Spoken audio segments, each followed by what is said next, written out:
Hello everybody, I am here today with the best blueberry and banana bread that you'll make. Your kids will love it. You can make into little muffins, you can make into slices. It's gonna be the best. And I'm keen for a little delicious snack. So here we go, okay? So we need bananas, we need 3 of them. I would get more ripe than this. This is all I could find at the shops and I was sitting there being like, please, surely you have some out the back, but they didn't. So you want the ones that are very spotty, so they're like really ripe. So it makes your banana bread much more sweet. See, this is like, this ain't it, but that's okay. We can still use it, it's not too bad. So 3 large bananas. Oh, there's a little bit on this. That's gonna go. Did you know that oh my God, these bananas are not great. I was gonna say, did you know that monkeys open bananas upside down, but these bananas are distracting me. And they've opened them from this end. So you squeeze and then you pull. These bananas aren't playing with me today, but anyways, it's fine. So you get your bananas, ripe bananas, don't do what I just did. And then we're gonna mash them as much as we can on a board. And little tip here, I watched a video back that we did the other day and I was drawing my head in because this thing was moving and I was like, Leah, just get the stupid fucking wet towel. So you can get like a little wet towel underneath your chopping board. If it's on a bench, put it there and it stops it from shaking. Much easier. So when you're mashing, your bananas aren't going everywhere. So we're gonna mash this. This will be easier the more ripe your bananas are. So again, definitely ask or get some couple days in advance and put them in a brown paper bag with like an apple or something like that and they ripen quicker. I should have done that last night, but I didn't. I was thinking about it. We could use this. It's like oh, these bananas suck. Come on, Leah. So if you have bananas that are going, like I always buy a bunch of bananas for Gigi and she loves them for like 2 days and then after that she's like, get them away from me and I'm like, thank you. So I always have leftover bananas. So this is something that you can make for your kids and put it in like lunch boxes. It'd be great. So look at this. Okay, ready, steady, in the bowl we go. Who knew that half of this video would be mashing bananas? Oh my God. I'm just regretting my choices to make banana bread today. The fact that we needed to use this tool is not a good thing. But that's okay, because we're gonna make the most delicious bread anyway. Anywho. All right, we are thankfully done with the banana. Now, it's basically everything that goes in a bowl. So I'm just gonna get a little towel. Always forget this. Oh, while you're here, if you're making it with me, preheat your oven, 180 degrees Celsius.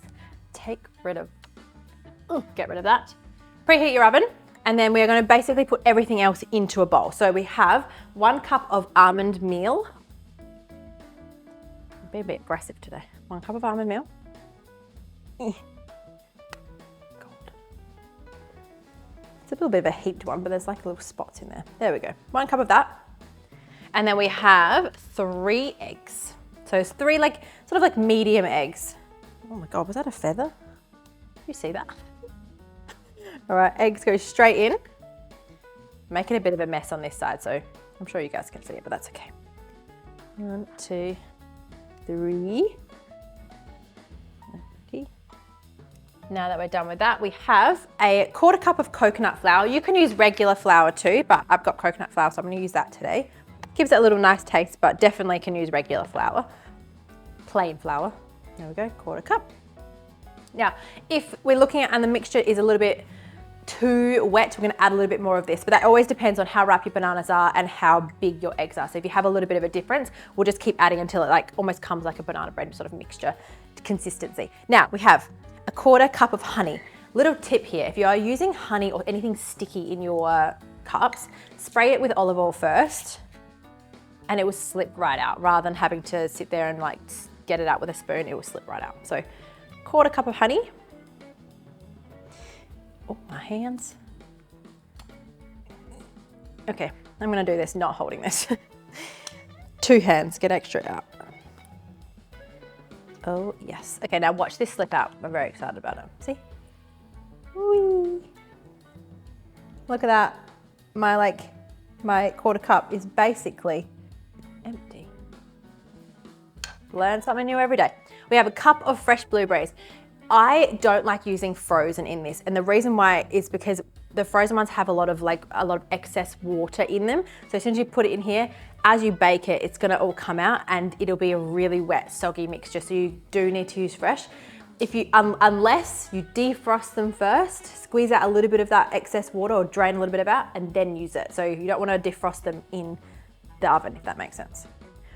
Full cup of blueberries, a little bit of cinnamon. This is like, you want like a quarter of a teaspoon, but just sprinkle, you know what I mean? And then we have 1 teaspoon of baking powder. And this will make it rise and be delicious. Oh, it doesn't smell like anything. For some reason, I thought I was gonna smell like vanilla and it really didn't. All right, chuck that in. And that's it. Now we just have to mix these, which I don't have a spoon for, but we will get one.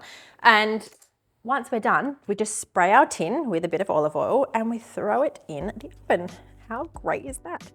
There's no need for like beating anything or anything like that. It's like, it's just so easy. And you can now, from here, you can make this into muffins. You can make this into one big slice and then you can slice it up and freeze it into single serves. It can be completely up to you. You could also change the fruit up. So if you want to add like a little bit of like, instead of the blueberries, chopped apple, some raspberries, whatever's like the cheaper fruit of that week, you can get that and use that. All right, that looks really good to me. I probably wouldn't do anything else. I wouldn't need any more coconut flour. So you kind of want it to be a thick enough consistency, but not too thick that it doesn't almost like move when the bowl's in there. Move when you tip the bowl up is what I meant. Eek. If it's too thick, it's gonna be dry. If it's too runny, it'll be wet. You kind of want that moist, you know? Okay, this is a silicone tray. Even though it should technically pop out, I still spray it with olive oil just because I like that extra security that it's not going to do that. So spray, or if you're using muffin tins, spray that or use those little cups. Everything goes in.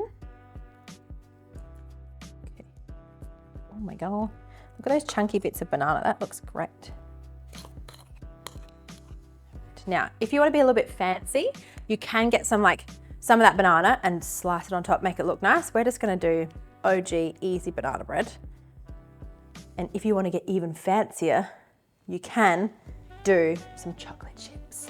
So it's like choc blueberry banana. It'll be delicious. So smack it down a little bit so that it's all even.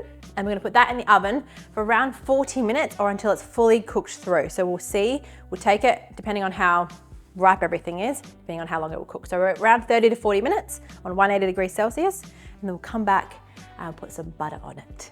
It's really good. All right, let's go. We are done and ready. It's okay, I'm gonna admit, it's a little bit crispy, but that's okay because no one will ever know. So what we're gonna do now is flips it. And I'd never do this right, ever, but that's okay. Usually I'm gonna put a thingy, but we're not about that. He just fucking start his car. Sorry if you just heard Mitch's car start right by the window. That's very inconvenient, but that's okay. We're gonna keep going. So flip over. Oh my God, this actually came out really well. Stop it, Leah. Okay, we had a little bit of a stickage, but that's because of the berries. But we're good, that's good. I'm not mad about that. How freaking good. Okay, so we're gonna do some slicing and dicing, and then we're gonna add my favorite part of this banana bread, which is the butter. Okay, I really did put this in the oven for a little bit too long, but that's okay. That is so freaking good. Yum. Okay, now a big bit of butter. Oh, this is Mum's butter, and honestly, she shits me because she's like, this is real butter, and I'm like, I just want the stuff that spreads well. You know what I mean? Like it's just annoying. Anyway, that's my problem. That's my gripe with Mum today. Okay, banana bread. Butter on it while melting. Okay, see, this is what I mean. The butter doesn't freaking melt, or it melts very slowly, and it's really hot in my hand. But this is unreal. Okay, we have to do a taste test. Sorry. Oh yeah. Stop it. All right, well, let me be polite and swallow first. If your kids don't like it, at least you have a delicious midnight snack. So what I would do is I'd slice it into pieces, and then you can freeze it into individual like little sections. So get some plastic wrap, freeze individual slices in the freezer, and then when they want a quick snack or when you want a quick snack, just chuck it in the microwave, and it's so easy to defrost. But that is pat on the back perfection. So this recipe and everything we did in the description below, so check it out. And I'm pumped. I hope you make this. Let me know if you do. Let me know if you change anything, where you use like some apple or raspberries or whatever. We can all be inspired by that. And I will see you next week with something equally as delicious.